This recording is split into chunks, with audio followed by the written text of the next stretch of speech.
These are African rhythms, passed down to us through ancient spirits. Feel the spirit, a unifying force. Come on, move with the spirit. Stand up, clap your hands. Groove with the rhythms, get down. Welcome to Africa World Now Project. I'm your host and producer, James Pope. Today, General Gordon Baker Jr., the history of struggle in Detroit, drum, and the legacy of the League of Revolutionary Black Workers. Africa World Now Project is next.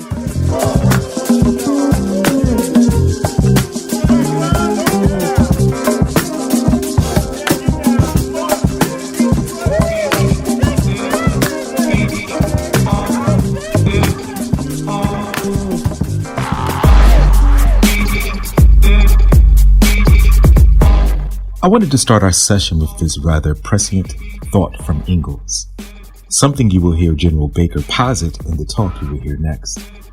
Ingalls, in June 1874, 3 years after the 1871 Paris Commune, argues in the program of the Blanquist fugitives from the Paris Commune that it is a simple-hearted childishness which quotes impatience as a convincing argument in support of a theory.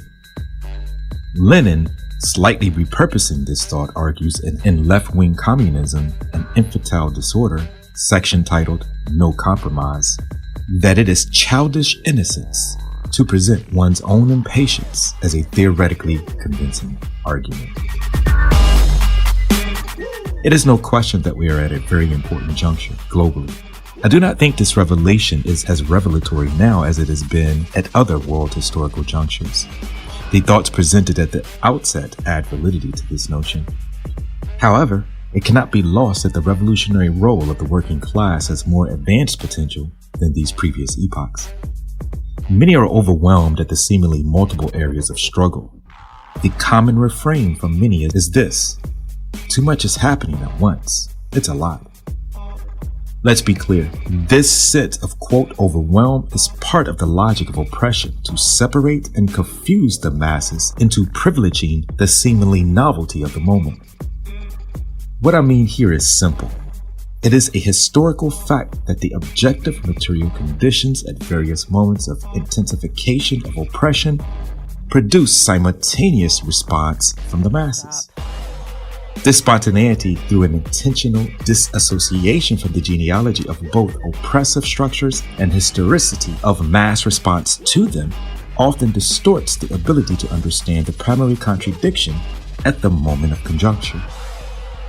This is found in the often confused responses or underdeveloped answers to the questions: what are we resisting?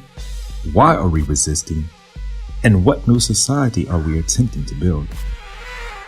The threat of, quote, history then presents its challenge to structures of authority, as a clear understanding of it always pushes us to be conscious of the continuum of praxis, captured in this simple complexity of seeking the answer to what are the historical examples that can provide clarity to what is to be done.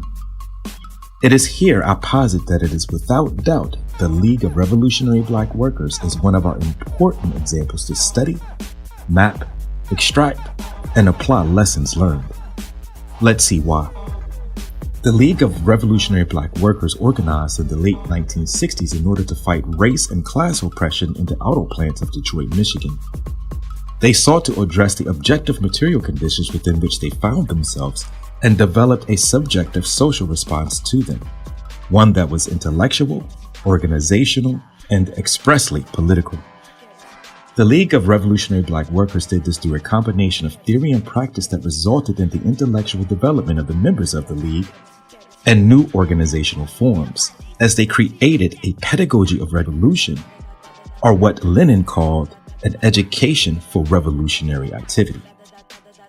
The League of Revolutionary Black Workers was a workers' struggle led by Black workers to achieve certain objectives at a particular moment in a particular space.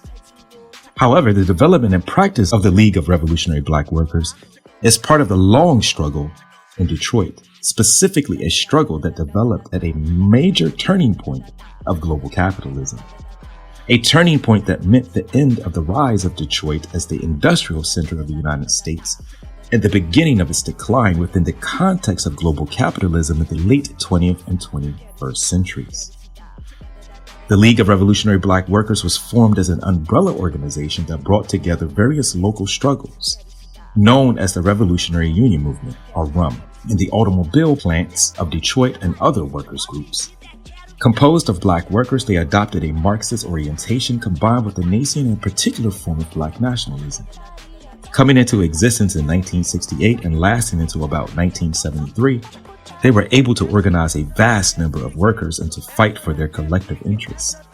They did this through developing a pedagogy of revolution that was used to raise the critical consciousness, that is, class and revolutionary consciousness, and spread the idea of struggle to other workers. The struggle as developed by the League of Revolutionary Black Workers is captured in the historical reality of the political development of black workers in the heart of global capitalism in the United States and within a leading sector of capitalist production in the early and mid-20th century. These socioeconomic conditions cultivated a section of black workers into revolutionaries and comrades. Members of the League of Revolutionary Black Workers were shaped by this historical moment within which they found themselves. That is, the end of the post-World War II capitalist expansion and the beginning of capitalist globalization rooted in another iteration of advanced technological automation of the forces of production. This technological evolution in production also necessitated the need for a series of sociocultural philosophies as justification for this evolution in capitalist extraction. As a result, the very process of their pedagogy of revolution are the processes they developed as education for revolutionary activity, as evidenced in their study of theory and of their analysis, shaped their practice. Though based in local struggle in Detroit, the League of Revolutionary Black Workers always positioned themselves through their analysis in the bigger struggle against capitalism, imperialism, and racism, and saw their ultimate goal as the liberation of all oppressed peoples in the world. Muhammad Ahmed in the League of Revolutionary Black Workers, a historical study, argues that in order to understand fully the lessons of the League's formation to its dissolution, a proper contextualization should investigate the overall development of the Black movement in combination with understanding the concentration of industry in Detroit. More Black workers were hired in the auto plants between the end of World War II and 1960. The Black community, for a large part, relied on the Liberal Labor Coalition. There was adult Black labor leadership as well as prominent Black radicals in the community. Detroit's inner city was also the Midwestern center of Black nationalism, not to mention the Socialist Workers' Party had a strong base in Detroit. Their influence was evident in the Black community in the early 60s. Of the various groups in Detroit, GOAL, our Group on Advanced Leadership, led by Richard and Milton Henry, also known as Imari Obadeli and Gadi Obadeli, founders of the Republic of New Africa, was representative of adult involvement in the movement. GOAL was a Black nationalist group where Reverend Albert Cleed was considered GOAL's ideological leader. James and Grace Lee Boggs, who split with the Facing Reality group of CLR James, played an instrumental role in providing a synthesis between Black nationalism and socialism. But the most important influence was El-Hajj Malik El-Shabazz. In fact, 3 of Malcolm's most influential speeches, Message to the Grassroots, The Ballad of the Bullet, and his February 14, 1965 talk at the Ford Auditorium in Detroit, were at GOAL-sponsored events. Imari Obadeli dedicated his 1966 pamphlet War in America, the Malcolm X Doctrine, to the Malcolmites, and an early draft of the RNA's New African Creed staked its authority by the grace of Malcolm. These linkages provide young Black radicals with a rich Black radical leadership as a resource base. The Boggs were important to young Black radicals because they had a wealth of information, constantly wrote and published a newsletter called Correspondence, helped organize the Grassroots Conference in 1963 and the Freedom Now Party in 1964. Discussion sessions were held at the Boggs home, which provided young Black radicals with insight and concepts, goals, strategy, and tactics of socialism. early in 1963, black students at Wayne State University formed a revolutionary black nationalist socialist action cadre called UHURU. UHURU was more militant in Gold, Reverend Cleve, and the Boggs, but maintained a close relationship with them. UHURU was led by Luke Tripp, John Williams, John Watson, Charles Johnson, General Baker, and Gwen Kemp. UHURU members studied Marx, Lenin, Mao, Fanon, Malcolm X, Robert F. Williams, Che, and many others. They attended Socialist Workers' Party's weekly forums, listened to members of the Communist Party, and followers of C.L.R. James. In 1964, when Grace Boggs and Reverend Albert Cleve were instrumental in developing a strong statewide Freedom Now party, some members of UHURU were organizers for it. Also in 1964, UHURU members went to Cuba where they met Robert F. Williams, Fidel Castro, Che Guevara, and Abdul Rahman Mohammed Babu. Some joined the Revolutionary Action Movement, and in 1965, they regrouped to form the Afro-American Student Movement, which put out a theoretical journal called Black Vanguard, edited by John Watson. Black Vanguard was distributed to black workers and to plants, but was considered, quote, too theoretical and thick for a positive workers' response. In 1965, Glanton Dowdell came to the cadre. Dowdell's street experience added valuable skills to the cadre. In 1966, Dowdell, Baker, and Rufus Griffin helped form the Black Panther Party in Detroit. A mini rebellion broke out on the east side, and the three were picked up by the police and charged with carrying concealed weapons. Baker and Dowdell were convicted and placed on 5 years probation. Early in 1967, Dowdell was given a suspended sentence.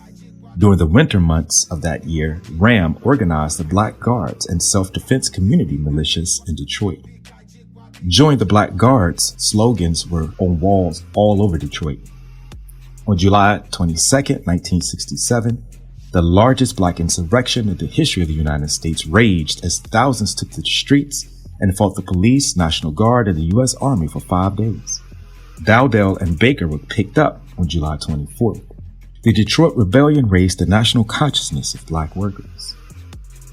On May 2, 1968, a walkout of 4,000 workers occurred at the Hamtramck assembly plant, which stemmed from a gradual speed-up of the production line. Production soared from 49 units to 68 units an hour within this short period of a week. The mobility of the worker was slowed to the extent that it was difficult to keep pace. As a result of the walkout, picket lines were set up around the gates and individual workers began to amass. This situation occurred on the afternoon shift and carried over to the first shift. During the initial picketing, the company sent out photographers to photograph some of the picketers. These pictures were used as evidence against some of the picketers and were instrumental in discharge and disciplining certain workers who took part in the walkout and picketing. Chuck Wooten, one of the 9 workers who founded Drum, describes how Drum came into being. During the wildcat strike of May 1968, upon coming to work, there were picket lines established, manned by all white workers at the time, and as a result of this, the black workers received the harshest disciplinary actions. A few workers and I went across the street and sat in a bar. It was here that we decided that we will do something about organizing black workers to fight the racial discrimination inside the plants and the overall oppression of black workers. And this was the beginning of Drum. The example set by Drum inspired black workers in other plants to establish Drum-type organizations at their factories. Black workers would attend Drum meetings to learn the techniques of organizing and to discuss the situation at the plants all across the state, from which black workers would come to help in launching chapters of Drum. The strike at the Hamtramck plant called by Drum stimulated the creation of FRUM, Ford Revolutionary Union Movement, and ELRUM, Eldon Avenue Revolutionary Union Movement. An important factor in the League's development is the fact that it came into existence as the reaction to the spontaneous self-organizing of black workers. The national consciousness of black workers was at a high point as a result of the July 1967 rebellion.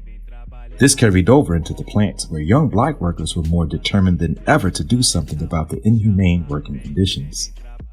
Though Drum, in its formative stages, was an in-plant study and action group, the May 3, 1968 Wildcat strike was the catalyst that made Drum into a viable in-plant Black Workers Organization.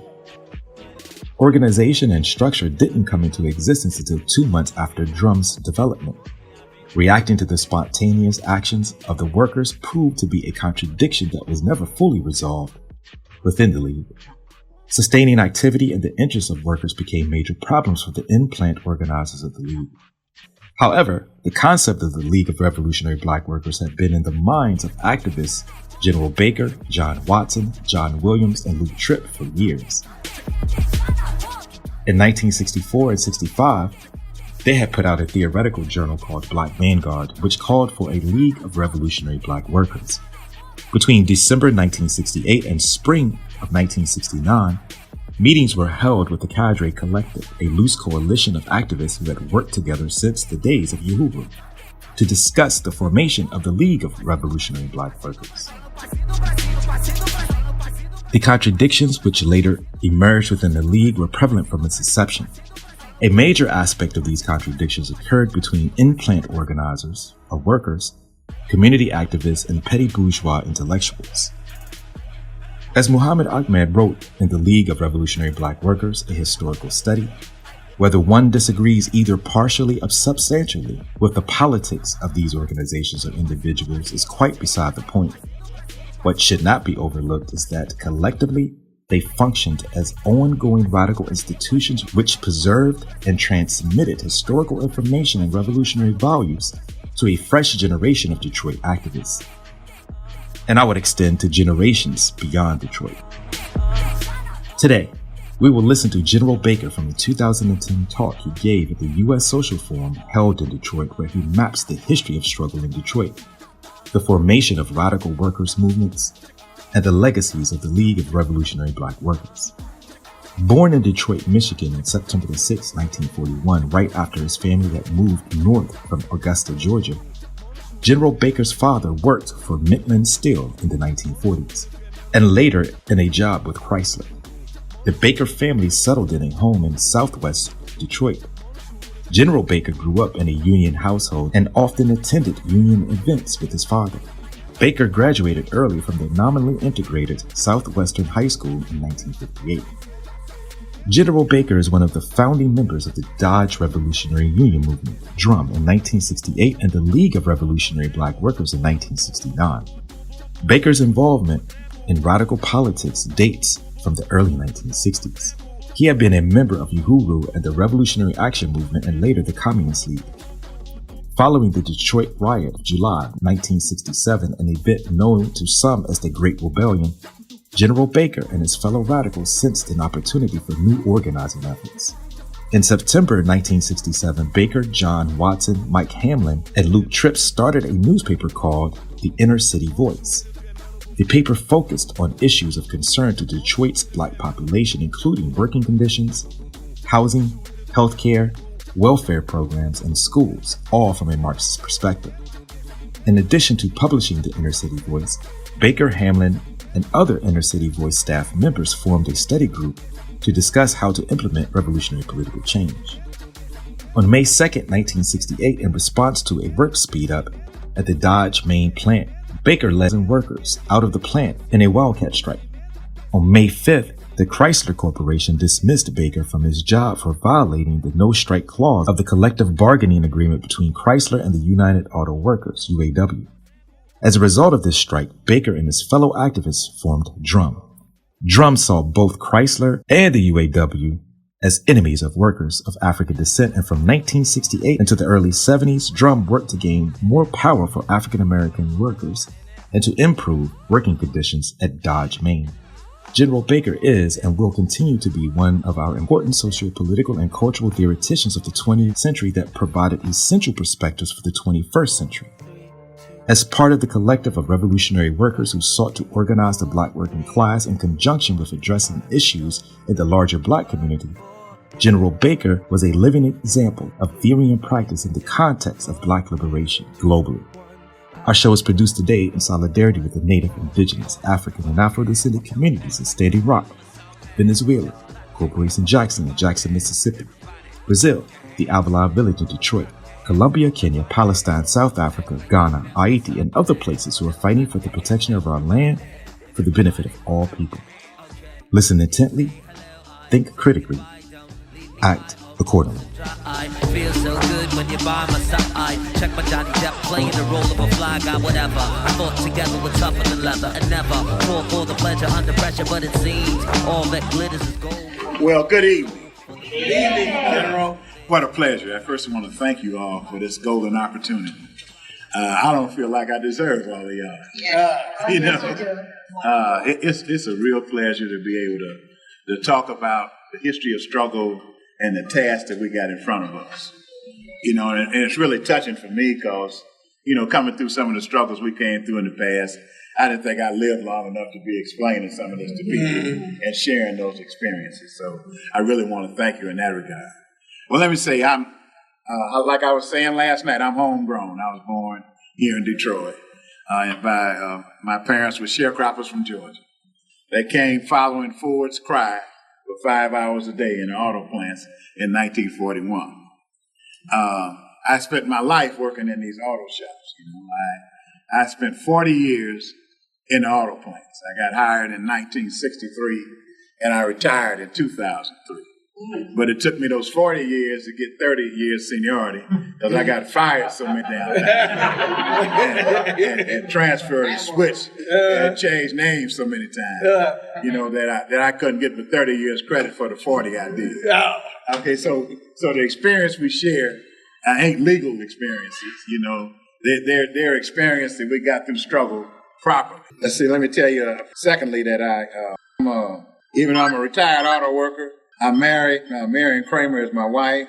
We got 7 kids, you know, and 6 grandchildren. So we're not struggling for a nation of ghosts. Yeah. We think that if we're going to win this struggle, we got to have some people here to help carry it through. She's downstairs in the plenary today, and she's a little bit angry at me because I'm up here and she's down there. but that's the way it is. Let me say this, that some of my experience, I mean, Detroit is an auto town. And when we say that, we mean that in a real way. There was at one point, the Chrysler Corporation alone had 29 plants in the greater Detroit area. GM had another 15, Ford had another 10, and they had other kind of parts suppliers too. In 1966, Chrysler Corporation had 66,000 employees in Detroit. It was the largest employer in the city of Detroit. Now Chrysler Corporation ain't got but almost 20,000 employees nationwide. So you see how much it's failed. But back in those days, you know, when you grew up in this city, it was a booming town. You know, the auto industry came in the early 1900s. Matter of fact, at the turn of the century, Detroit led the nation in building iron stoves. You know, in 1901, 1902, iron stoves was the main product being built here in the city. And you know, the iron stove is a stove you use wood to cook in. So you show you how rapid things change. So the auto industry, as we know it, is a little more than just 100 years old. It's not much more than that. And we probably, you know, when the auto industry came in this city, you know, the horseless carriage paved the way, but Henry Ford and his discussions on the moving assembly line that actually changed things. So this city grew and grew and grew based on the demand for labor in the auto industry. At one point, when Ford decided to pay $5 a day, which wasn't really true. I mean, that's the story that's out there about $5 a day, but you had to fit in a real special category to get that $5. You know what I mean? Everybody didn't get the $5, and the $5 didn't last that long. But just to cry for $5 a week, when people were making $5 a day, when people were making $6 a week, you know, was quite an improvement in life. And that's what draw people from foreign lands, from Appalachia, from the deep South, all over. People poured into Detroit, you know, looking for work. In that situation, the auto industry began to collapse early. You know, we had the cyclical crisis, production going up and then falling down because it overproduced. By the time we got to the Great Depression, you know, in 1929, most of the auto plants were shut down. And you really talk about the organizational history of this working class in this city developing during and after the Depression. It was in 1932 we had what's been called the historic hunger march in the city of Detroit. And it was during that depression, that these unemployed councils developed all over the city. And they were basically ethnic based, because you had every ethnic configuration that you could think of. Henry Ford was a specialist in making sure that all the people he had ethnic breakdowns so they couldn't communicate with one another, and therefore he could keep union drives out of there. And those are the conditions that he fought for and he built. What happened in the course of that was these ethnic movements developed unemployed councils based on neighborhoods. And the unemployed councils got so strong about in 1932 and 33, where the unemployment in Detroit got to be about 50%, that they began to fight the evictions. So they were putting people back in their homes, and they were doing that with a frenzy. I don't know the brother not here that was on the front page of the PT that's being evicted out of Toledo. Did you see the People's Tribune with the guys with the jack boots? Evicted him out of his house, and they dressed up like stormtroopers. You know what I mean? But anyway, those kind of conditions exist in that period of time, and these unemployed councils developed to try to put people back in. We had a couple of situations that developed in which these unemployed councils decided that they had to take this fight for hunger against the automobile manufacturers. And so they decided that they go after Ford Motor Company, because General Motors had a lot of numerous plants, and so did Chrysler, but Ford had one big major facility out in River Rouge. By that time, the transfer had been made from Highland Park to River Rouge. At that River Rouge plant, at that time, they had about 80,000 employees at that one plant. So they decided that they would march on Ford, demanding jobs so they could eat. So these tens of thousands of unemployed people, in these unemployed movements, marched all over the city. We had a pretty progressive mayor of the city at that time named Frank Murphy. So what he did when the unemployed councils marched through the streets of Detroit, he gave them police escort because he knew they was going to Dearborn. So these unemployed movements merged, and they got to Dearborn with a crowd probably about 10,000, because the unemployed councils from the suburbs met them on Miller Road in Dearborn. There they were stopped by the Dearborn police, told them they couldn't go any further. The unemployed councils had a democratic decision to go ahead and march on. As they marched up Miller Road, first they were hit with fire hoses by the Dearborn Fire Department and watered them down. This was on March 11th in 1932, so it was really cold in Detroit on those days. They marched further, and the Dearborn police sent horses after them and started stomping them. And by the time they got to Gate 4, they opened up with machine gun fire, and 5 workers were shot and killed, and another 25 or so were wounded, and the hunger march stopped. What grew out of this was the largest mass funeral ever held in this city, where 65,000 piled into downtown Detroit, and participated in the funeral procession for these 4. It was 5 killed, but 1 died later who was black. So the 4, they had a funeral for the 4, and the black guy they cremated him and spread his ashes over the roof plant, because they couldn't bury him in the same cemetery with the white guys that was killed, because we had the segregated cemeteries at that period. I mean, anger that grew out of this massacre that took place at Ford Motor Company. Now you got to understand, ain't nobody ever been brought to trial or charged with nothing, and Ford ain't never been held accountable, for this murder on the streets. But out of this mass drive became the seeds for organized labor to try to organize the shops in the city.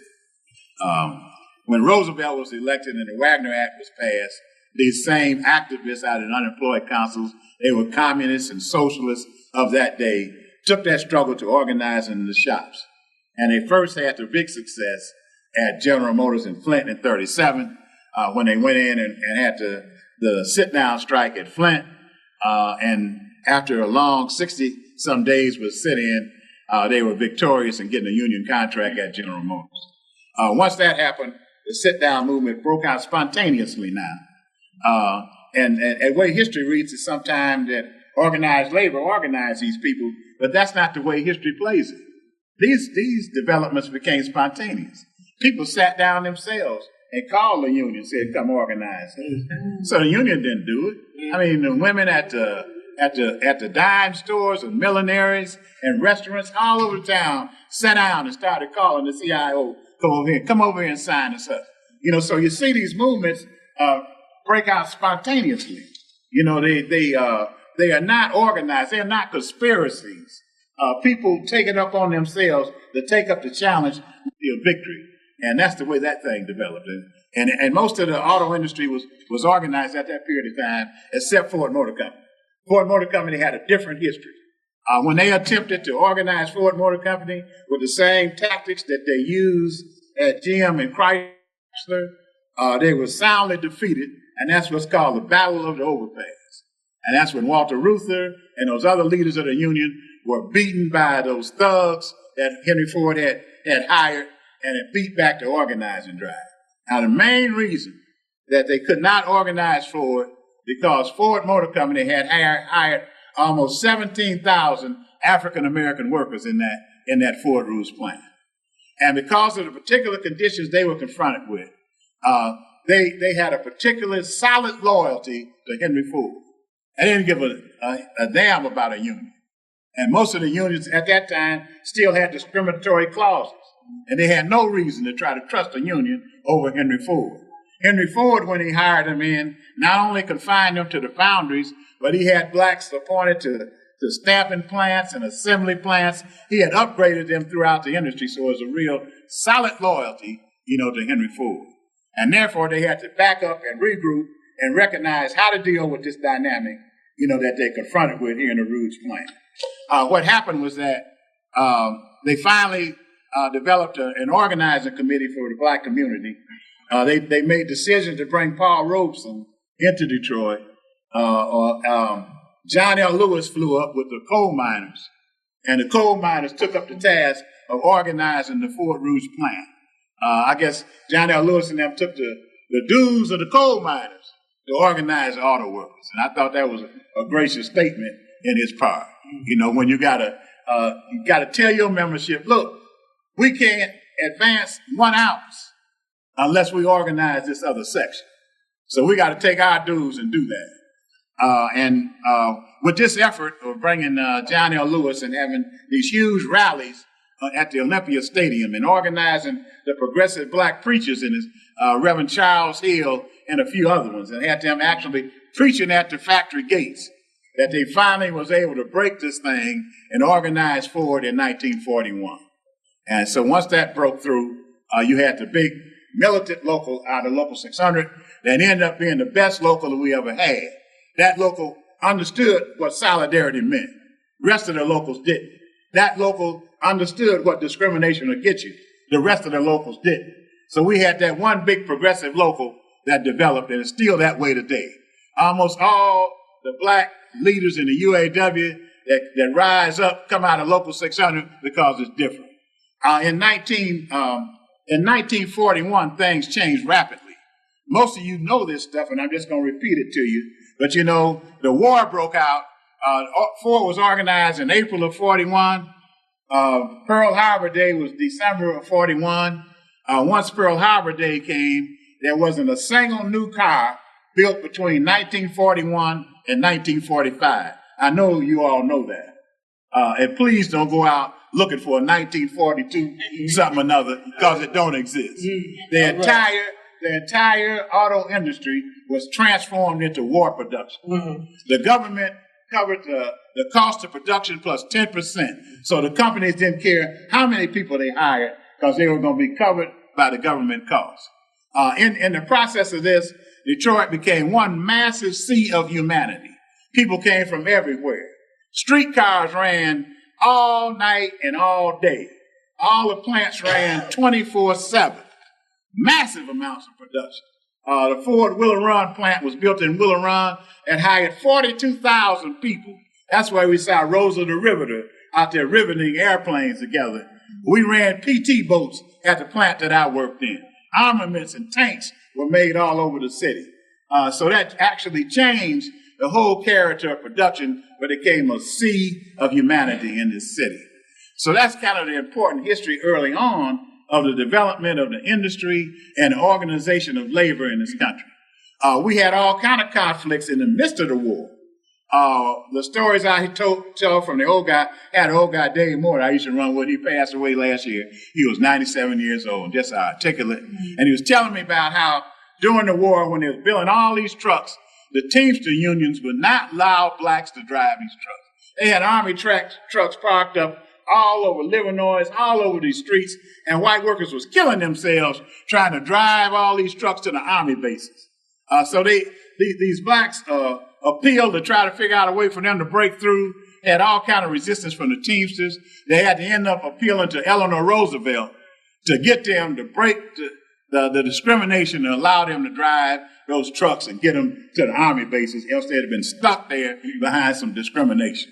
The other part that we had was during middle of the war, we had these racial riots that broke out in Detroit. We had, when black workers first entered the Packard plant in assembly positions, all the whites walked out. The same thing happened at Temple Axe. So you had this strife that existed on the plants where blacks were supposed to stay in janitorial jobs or foundries and were not supposed to integrate in the final assemblies. They had a housing project that they built here. It was a government project named the Sojournal Truth Projects that originally was built for the black population that was expanding as people poured into the city. And when it actually got built, they said blacks can't have it now. We're going to give it to whites. All kind of conflicts broke out over that. But then so this rebellion spilled over in the street in 43. Those riots lasted for about 3 or 4 days in the midst of World War II, where we should have been fighting Hitler. Troops had to be brought back home to stop the racial unrest in 43. The same thing happened in Mobile, Alabama. I don't know if anybody from that area that's here today, but in Mobile, it was even worse than that because they were building those big ships in the shipbuilding industry. When blacks first went in there to do welding, whites walked off or jumped them and refused to let them do it. So, you had those kind of conflicts that developed. But things got better and went on. To show you the solidarity that existed at this Rouge plant, I had this other guy running Quill Petway, and he was worked in the tool and die plant, which was a building that had mainly Anglo-American workers. And he said that during the riots, he was missing for 4 days. He couldn't go to work. And when he went back to work the next day, when he walked in the plant, all the white workers were cheering the fact that he was still alive. So it shows you the kind of solidarity that developed in that one shop that meant so much, to them. So those are the struggles that developed early on throughout the war years. And those struggles continued. But they're important for you to know because at that period in history, over half of the factory workers, over half of the black factory workers that lived in Detroit worked for Henry Ford, which was tremendous part. But I think that background I'm telling you is how Detroit became a black city. That all those factory workers, that was not the intent of Henry Ford. He was hiring them all to keep them from building a union and uniting with the rest of the white workers. But the end results of that ended up building a huge black middle class in the city that grew up on the basis of that. And I think it's important for you to know in terms of understanding how the city got the way it did. It wasn't accidental. Wasn't nothing magic about it. Hell, Henry Ford was trying to keep workers from organizing, and he got the different results from what he angled for. So those are the early struggles that we had in the city. Meanwhile, Detroit prospered. We had the largest amount of single home dwellings of any city in the country. Detroit is a city of 139 square miles. And we had all of these single homes, and not a lot of apartment buildings or brownstones. Everybody had single homes. I used to work in the factory. I have factory workers were so proud of their homes, they carried pictures of their houses in their wallets. Ain't that something? I'm so glad this mine. That kind of pride, in the fact that they got to be homeowners. So that was the background to a lot of those struggles in that period. By the time we get to the mid-1950s now, after the war, then we see the plants begin to diminish. Matter of fact, anybody drove a Packard lately? Anybody seen one of them Packard cars? You driving down the street of Packard? Well, listen. Over on the east side here in the city, we got the Packard plant still sitting there. Last Packard rolled off the line in 1953. And the Raggedy factory still sitting over there on the boulevard in Mount Elliott like a big old sword. They done tore down all kind of stuff since then. And they gonna put it on us, right? Like, this part of your blighted old neighborhood. Hell, we didn't do that. We didn't have nothing to do with no Packard. Packard left, Studebaker closed. Kaiser and Fraser went out of business. All of those places, those old cars you used to know that were made here, they all split, so those were gone. And we ended up having, at that time, the Big Four, because we had Chrysler, Ford, GM, and American Motors. You forgot about that one, too. American Motors used to exist. They used to make the Nash, and the little Henry J, and they made the Jeeps. Okay, so we had the Big Four then. Was another one I missed? The Rambler. Okay. So that's the kind of production stuff that we had here in the city.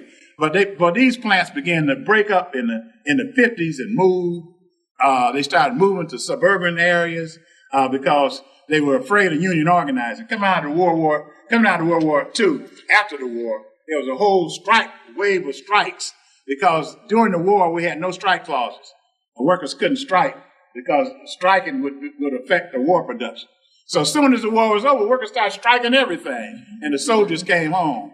And that's what set the groundswell for the passage of the Taft-Hartley Act, that ended up leading to the right to work states in the South and all that in 1947. So by the time you get to 53s, they start breaking up the plants, start building suburban plants, sending the plants, other places to try to minimize union power inside those plants. So that's what we went through in the 50s. And ever since then, in the 50s, we've been in a crisis in this city with overproduction, and companies moving and leaving. Some started to go south. Others just closed altogether. And the city began to change. By the 1960s now, that's when I was able to get a job. 1958 was probably one of the worst years in the auto industry. That's when the Edsel was produced by Ford, which was the worst car ever produced in the auto industry. The massive Edsel came out. And I don't know if they sold 5 or 10 or 15 of them cars. It was the worst one that ever came out. And but it kind of marked the point where most of the auto industry laid off everybody. And people didn't get picked back up until about 1962. After the Kennedy election and the early beginnings of the outbreak of the Vietnam War, then auto production began to pick up. I got a job in 1963. I don't know how much culture you stay up on, but what was it, the Stylistics or one of those singing groups had a tune out in the late 50s called Get a Job. Get a job. Because you couldn't get one. So they had a tune called Get a Job. Matter of fact, it was about 1963 when Smokey Robinson and them answered it after they started hiring. He said, I got a job. Finally got a job. So the cultural movement kind of followed, the economic movement in the city. Well, when I got a job in 1963, we were making the front ends and back ends for the Mustang. The new Mustang came out in 1964, and it sold for $1,500 brand new. $1,500 brand new. And that's when Wilson Pickett broke out with his song, Mustang Sally, because it was ruled as a woman's car, this new Mustang. So the 60s saw the development of work inside the shops expanding. Matter of fact, when I hired in I hired in the Ford in 1963, but I didn't last long. I lasted about 9 months and got fired. So I had to go to Dodge Main and get a job. See, back then, jobs were so plentiful. You could work day shift here, get fired or quit and go over here and work afternoons at the next plant. You could just pick your way. It was simply that easy. So when I hired in at the Dodge main plant in 1964, they hired a whole shift at once. So 5,000 of us went in there together. The Dodge main plant had 10,000 employees. They put a whole second shift on, hiring 5,000 people at a time. So I'm just trying to give you a sense of how massive hiring was and how lucrative things was at that period of time. No, Alonzo over there back hiding, he went into plants back there too. But anyway, that was the kind of the mood of the city during that period of time. What happened was that obviously the rest of these plants hadn't changed. We had all kind of discrimination inside the shop. You got hired when I got hired at Dodge Main. I go in with a white buddy of mine. I end up in the foundry, and he end up my foreman. You know, or I end up, in spot welding and body shop, and he end up in skilled trades. You know, discrimination was just that tough. You know, you couldn't get the kind of positions that was held open mainly for blacks at a lot of these Chrysler and GM plants was real discriminatory.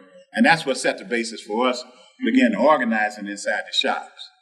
We began to do organizing work inside the factories after the rebellion, but I talked a little bit about that last night on the plenary, during the rebellion in 1967, when Detroit exploded like that. First of all, I just want to say it's a real joy to stand here today and see all you young people. It just makes your heart lift and think that we got hope we can win this struggle.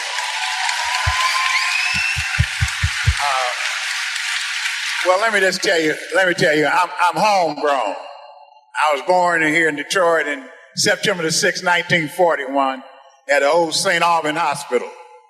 Dr. Ocean Sweet delivered me, slapped me on my butt when I came out of my mama's womb. So he not only gave me my birthright, but passed on a legacy of struggle, and I tried to live to carry that out the rest of the days of my life. Let me just say this, the Detroit Rebellion in 1967 is a defining moment in this city's history. I, at that time, was working at the Dodge main plant. We were working 12 hours, 7 days a week. I didn't get off work on the afternoon shift till 3 a.m. in the morning. And everybody that got off with me went to various blind pigs all over the city. It was part of our life. You work afternoon shift, get off and go to the blind pig because the bar is closed, and that became part of your daily activity. So when the rebellion broke out in about 6 o'clock that morning on 12th Street in Claremont, I was right there, Johnny, on the spot. I was living 3 blocks from there on Gladstone. After the police came and tried to raid the blind pig, and it was surrounded by about 100 workers on the street that started throwing bricks at the police, then people broke down the street and went to the pawn shops first. Now, you got to understand a thing about that almost everybody back then lived off the pawn shop. You work and get paid on Friday, go buy you some stuff, and by Wednesday the next week, you had to put it in the pawn shop. They have enough to eat the next 2 days. And if you ever pawned anything, on the back of your pawn slip, it says in great big letters, not responsible for fire, theft, or other unavoidable accidents. So everybody, the first people that went into the pawn shops had to go in there to try to get their own stuff back. Obviously, they took somebody else's when they was in there. I was arrested on the first night for violation of curfew and did 15 days in Ionia State Penitentiary waiting to come back to trial. It's a lot of characteristics of the Detroit Rebellion that was different than other rebellions. First of all, everybody proclaims that the Detroit Rebellion was integrated. The first person killed in the Detroit Rebellion was a white worker that was looting a store down on Trump. When they carried me to Ionia, I had 2 white guys on my bus that was arrested for sniping. Secondly, the Detroit Rebellion is the only one that had an assassination that took place during the course of the rebellion, and that's the Algiers incident, the Algiers Motel incident that no longer exists. The first thing they did was rename it to the Desert Inn, and that lasted a few years, and now it closed it. And when you get to Virginia Park and Woodward, it's a gated community with a brick wall there, and the Algiers Motel has been wiped off the pages of history. And when you go to the school systems in this city, You can't find the book, The Algiers Motel Incident, because they don't want kids to know about it. The other factor of Detroit Rebellion that made it different was they arrested so many people. They arrested over 7,000 people during the Detroit Rebellion. They sent us to Marquette, Milan, Jackson, up with me at Ionia. They filled up all the prison systems in the state. And when they was finished with that, they sent the rest of the people to Belle Isle.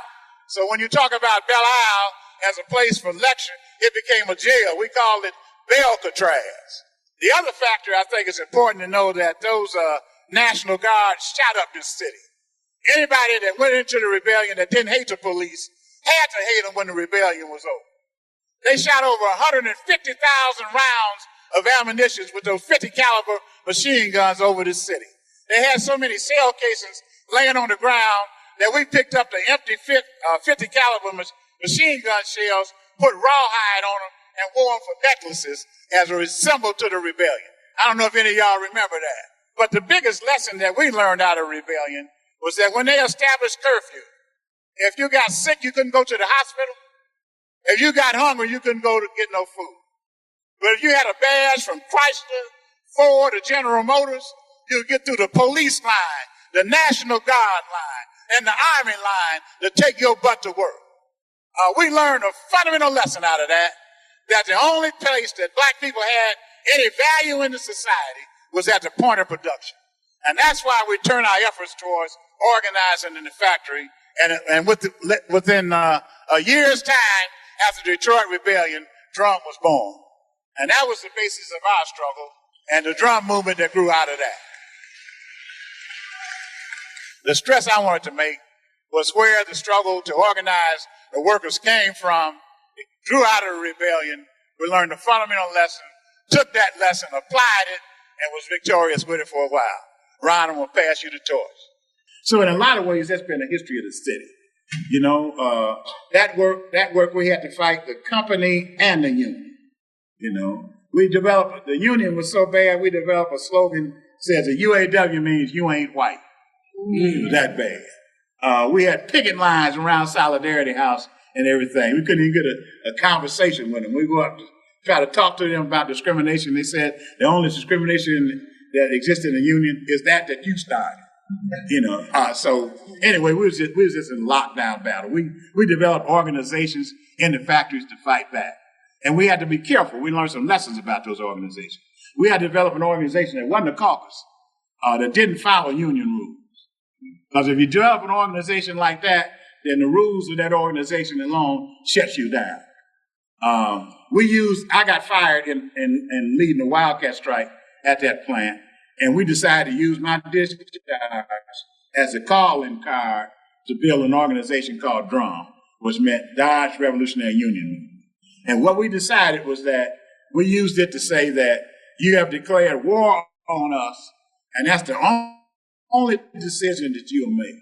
We'll decide the conditions of war, the time of the engagement, and where we're going to engage with, and we're going to decide all those things. So that freed us up from the constraints, you know, of being boxed in under some of their rules. We're going to decide, we're going to fight you everywhere we can. And that became the way that we proceeded, you know, to try to organize ourselves, and that's precisely what we did. We fought them everywhere. We followed labor reps home. They hired a couple of black labor reps, and they come in the plant, start firing people, and drive home in the black community. Me and Lonzo, we locked and loaded and drove up to his house, parked in the driveway, wait for his ass to come home. You ain't gonna come in here and fire somebody and come back in the black community and live down. And he called his wife and had his wife come out and beg me, please leave, because he's scared he ain't gonna come home. You know, I mean, we took on the battle. We won't messing with no grievance procedure. We messing with whatever we got to do to try to get this thing. We catch the Urban League giving Lynn Townsend, the CEO of Chrysler, an award. We went in there with the biggest sign, kicked over the damn tables and shit. You ain't gonna give him no damn award with the hell we catching him. You know, so we decided where the battleground gonna be, not you. I ain't sitting up looking at no grievance procedure, waiting on you to WWP it after it gets a year and a half old. So then we took on that fight, and we began to build based on putting out flyers. Charles Main was so big with 10,000 people. People on one end of the plant didn't know what was going on in the other end of the plant. So we decided what we needed is a newsletter. So we developed one little newsletter that we put out once a week. First day we go out to pass out the newsletter, the security guys come out taking pictures of the workers and gonna use them for discipline. So the high school kids, that little waistline over there, right there with the black shirt on, he was a high school kid, about 14 years old. And the kids came out and said, listen, we'll go out and pass out the leaflets for you. They can't find me because it'll be another 10 years but I'm old enough to have it. So the kids came out and became the shock troops for us. And they passed out the flyers. And we finally, what happened after about 9 weeks of putting out leaflets, workers just said, well, look, y'all, excuse my French, y'all talking what you gonna do. It's time to do something. So we had to do something. So we decided we'd strike the plant. We didn't want to strike it right away. We had a series of things we were going to do called testing the strength. We had look at the Dodge Main plant. Let me tell you a couple things about Dodge Main. When you come out of the back of the Dodge Main plant, they had 3 bars, 2 delicatessens, and a motel. As soon as you come out the plant, they had it set up so you can lose every dime you made before you get a week before you get a block away from the plant. They used to bring a Brinks truck out to the plant that had check cashing windows in it. And on Thursday night, on the afternoon shift, when the young workers would come out for lunch, they had wives and girlfriends pulling up there trying to get the check before you got home with it. Give you some food to eat so you pass the check on to go back to work. But it was a real live situation. But we had about 100 people that used to go behind the bars in the alley, and they'd work one shift and drink another. Yeah. So they'd work 8 hours and drink 8 hours. So it was good for us because we had an automatic base. 100 folks in that alley all the time that we could count on for whatever we wanted to do. Those was our troops. So when we got ready to have rallies and things at the local, we go back and get our troops out of the alley and we march down to the local hall. We surround them in the local hall and put forth resolutions and things like that. So we decided that we're going to we weren't going to strike them right away, but one of the guys got excited and damn it called for a strike the next morning, and all the guys stormed out. And we're sitting there waiting, everybody gone now, we're going to have to strike. We had a little coffee shop at that time that we used to run at night called the Ghetto Coffee Shop, and guys would be in there playing conga drums and drinking coffee and stuff all night. So we got those guys, and we had all the people around the newspaper. We had Inner City Voice, and we got in cars and drove out to the plant that morning. But the main thing we did, we took the conga drum players. We had conga drums playing in the coffee shop. We took the conga drum players with us out to the plant. And we lined them conga drums up at the plant gate and started passing out flyers with the drums kicking and everything. And in a half-hour time, we had about 5,000 black workers lined up on the streets, that would refuse to go in. At that time, they had state troopers with high-powered rifles on top of the plant. The Hamtramck police and the Detroit police had us at a trencher movement. They're coming with them double-edged axe handles, and all our people were breaking off bars and beer bottles trying to figure out a way to fight.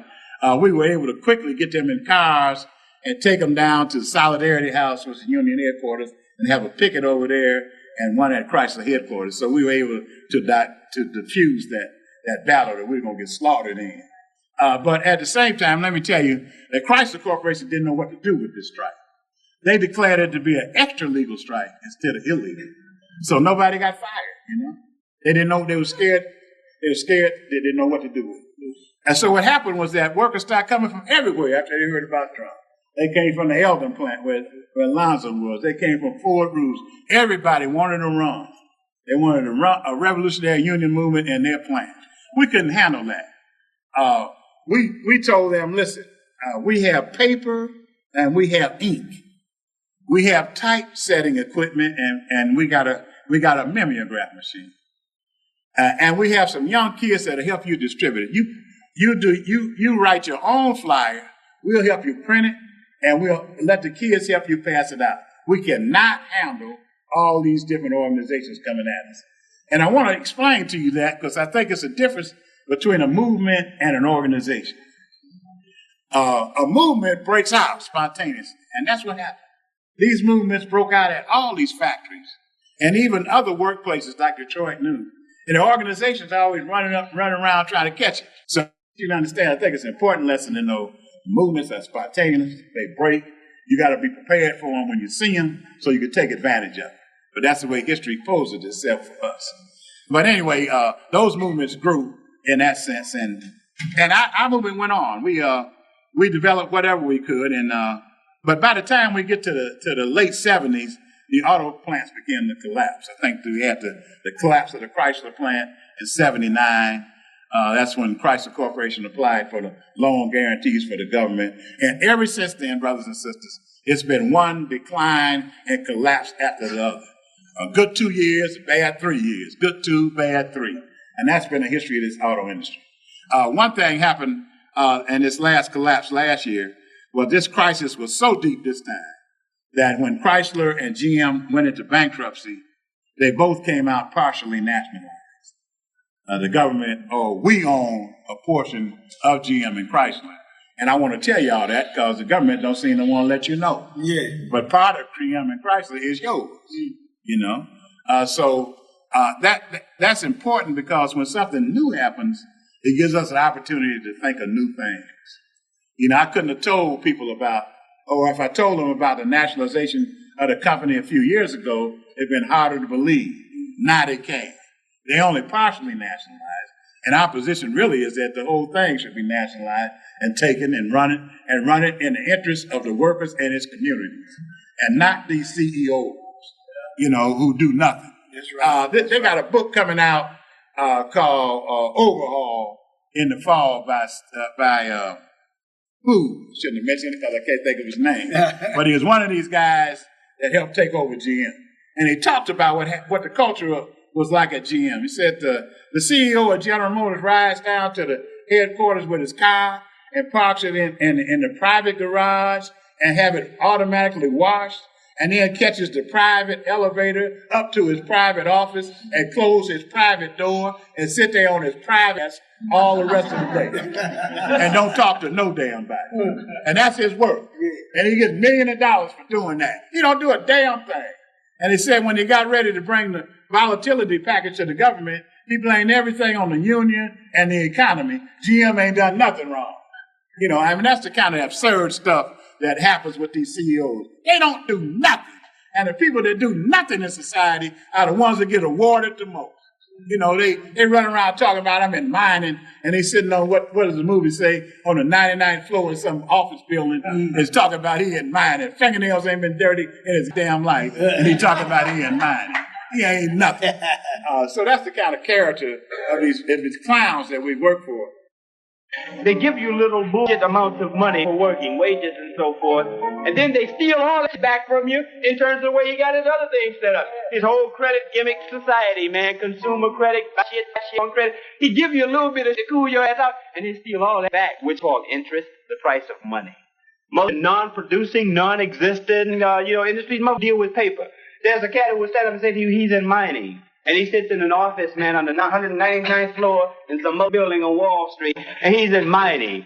And he has paper, certificates, which are embroidered, stocks, bonds, debentures, obligations, He's in mining. And he's sitting up in Wall Street, and his fingernails ain't been dirty in his fucking life. He went to Phillips Andover or Exeter. He went to Harvard. He went to Yale. He went to the Wharton School of Business, and he's in mining. And the mothers who deal with intangibles are the more rewarded in this society. The more abstract and intangible it is. Hey, stocks. What is stock? A stock certificate is evidence of ownership in something that's real. Ownership. He owns and controls and therefore receives, the benefit from. That's what they call profit. He's with shit in Bolivia, he's with shit in Chile, he's Kennecott, he's Anaconda, he's United Fruit, he's in mining, he's in what? He ain't never in his life produced investment bankers, stock brokers, insurance men. It's mothers who don't do nothing. We see that this whole society, man, exists and rests upon workers, and that this whole society controlled by this ruling clique is parasitic, vulturistic, cannibalistic, and is sucking and destroying the life of workers, and we have to stop it because it's evil. The League of Revolutionary Black Workers originally came out of consolidation of organizations such as DRUMS, Dodge Revolutionary Union Movement, LRUM, which is the Eldon Avenue, Gary and Axel, which is Eldon Revolutionary Union Movement, FRUM, which is the Ford Revolutionary Union Movement, comes out of the Fort Rouge complex, and UPRUM, which is United Parcel Revolutionary Union Movement. Basically, Dodge Revolutionary Union Movement was the beginning of League of Revolutionary Black Workers. DRUM started from a grievance that the black workers had. At the time, they were running 56 units or automobiles an hour on the line. There was no additional help. Workers were doing almost just twice as much work one day as they were doing the day before. You know, the foreman on the line, he has obligation to see that his section runs smoothly, and a lot of times, you know, they'll notice defective automobiles going down the line. You know, all he wants to do is get it the hell out of his area. You know, get that car out on the street. You know, and edit by any means necessary. This is when we begin to realize we were in a twofold struggle. We soon started making demands that it would seem that the UAW should have been making, such as the demands on the production standards, the overtime. Workers were beginning to question just who did the UAW represent, the workers or the corporation. And that's the kind of history of struggle that we done had here in this city. And that's the kind of crisis that we're confronted with now. So that's what you see. You see a city here on the verge of collapse. We got 40 square miles of empty land in Detroit. We got enough empty land in Detroit to hold all of Boston, Massachusetts, or all of San Francisco. That much vacant land. And it's all because of the blighted factories and some of the stuff we did ourselves. You know, we used to have a thing in Detroit called Devil's Night. And we'd wait till, you know, when all the workers started losing them houses in 79, that was before they had all these second mortgages. If you lost your house, you lost it. So the only thing guys could do was go out and torch it, burn that sucker down, and we'd wait till the Devil's Night, right, the night before Halloween, and the whole city would go up on fire. You burn the house down so you could collect at least some insurance money for the house. And that's what became Devil's Night. And everybody run around acting like, why is this city burning like this? Damn, you should stop and ask somebody. Hell, they used to have people, they'd fly reporters in from Japan and all over the world to come in to see Detroit burn. You know, I don't know if you know the spectacle we had about Devil's Night. It was it had national prominence in that sense. But that was the root cause of it was the material conditions that people didn't want to have to get with that loss and you could burn it. Then folks started driving their cars down there, torching them when they lose. You know, and the beat goes on. But that's the struggles we've had here. That's kind of where we got to where we are now. That's the lessons that we've had in history that we've grown out of. And we stand here today trying to figure out how to ground ourselves on various fronts of struggle. We organize ourselves on various fronts. Right here is Sister Gwen, Sister Ann out of the welfare rights movement. They organized on the welfare front, on the poverty front. All these old retirees I was pointing out to you, we organizing on the healthcare struggle. We got retirees for single payer. Look at all these these healthcare shirts we got in here, man. Get these people. Yeah, that's our cause. We fight for single payer national health care, and we ain't taking no stuff. You know, so that's our battle front. So various fronts of struggle, you know, is how this thing got to go. You can't fight on every front. A person that tries to do everything does nothing. You know, I think how the Chinese parallel go, you like a man with 10 fingers trying to solve 10 problems, and you're sitting here paralyzed. Yeah. One fly under each finger. That ain't the way you kill a fly. Damn it, you let 9 go and kill them one at a time. Yeah. And that's the way you gotta carry on these fights. Figure out which front you want to fight on and throw everything you got on that front till you can make a breakthrough. And stay with it. Don't give up. You know, stay there, learn the lessons. Don't get tired and frustrated. One of the things that happens all the time, And I always use this quote from English. He says, "What childish innocence it is to use one's own impatience as a theoretically convincing argument. You ain't got no right to get tired. You stay in the fight and stay there. Because what happens most of the time, by the time people rise up, the revolutionaries done got tired and went on. There ain't nobody to leave. You know, so you stay in the fight. Well, anyway, those are lessons we done learned here in the city, y'all. I hope that's helpful in some kind of way.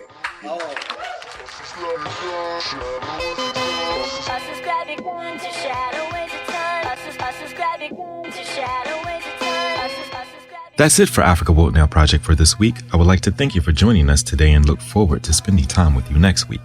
Follow us on Twitter at AFWRLDNWPRJ. Instagram at Africa World Now Project. Access to our other media platforms can be reached through the bios of our social media. I'm your host and producer, James Pope.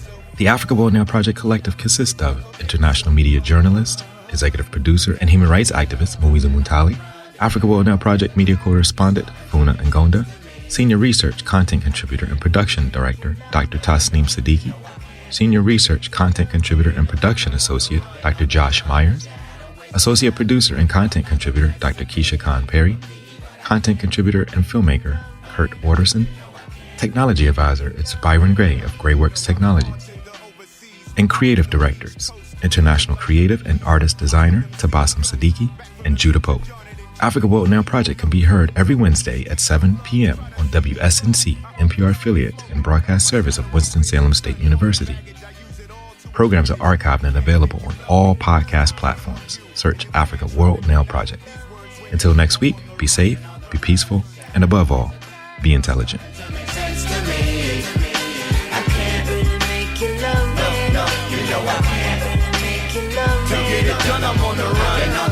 My shadow waste of time. I know I found a recipe for me, but I can't really make you love me. No, you know I can't really make you love me. Oh no, hey yo, to get to stepping, your tongue is like a weapon. This is Kevin from heaven, and yet so are ye. Since the age of 17, I've been taking part microphones. You've been taking part, man, you clone and throwing skeleton.